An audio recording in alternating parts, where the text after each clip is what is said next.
Good morning. We're going to carry on with the book of Hebrews for a minute and see what it says. So Hebrews tells us that God is speaking to us now through Christ. It also says that Jesus is a great high priest. Wow.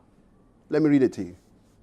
Therefore, since we have a great high priest who has ascended into heaven, Jesus the Son of God, let us hold firmly to the faith we profess.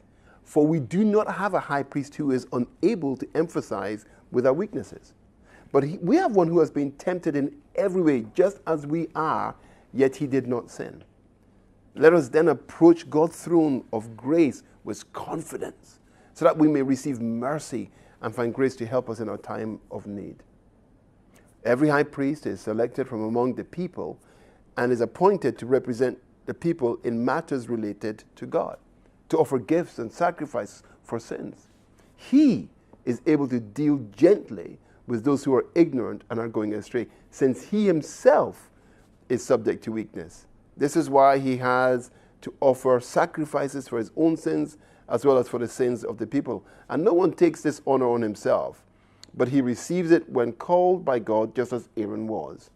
In the same way, Christ did not take on himself the glory of becoming a high priest, but God said to him, "You are my son. Today, I have become your father."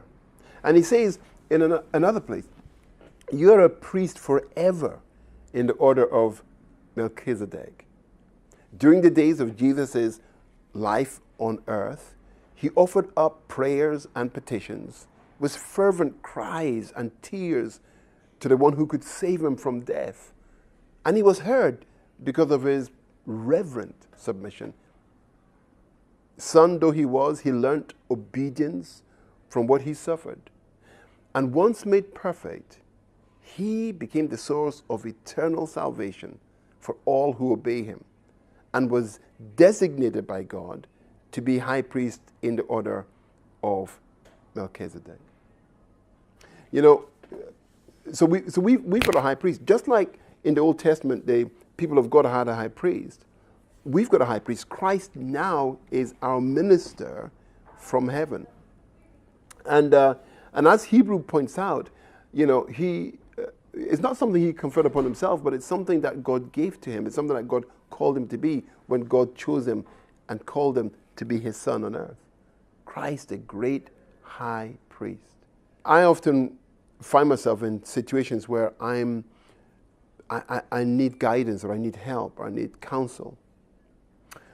And I find it fascinating, just like you go to a pastor and you say to a pastor, "Pastor, can you help me? Can you give me some advice? I'm struggling in an area of my life. Will you help me?" I find Christ always willing,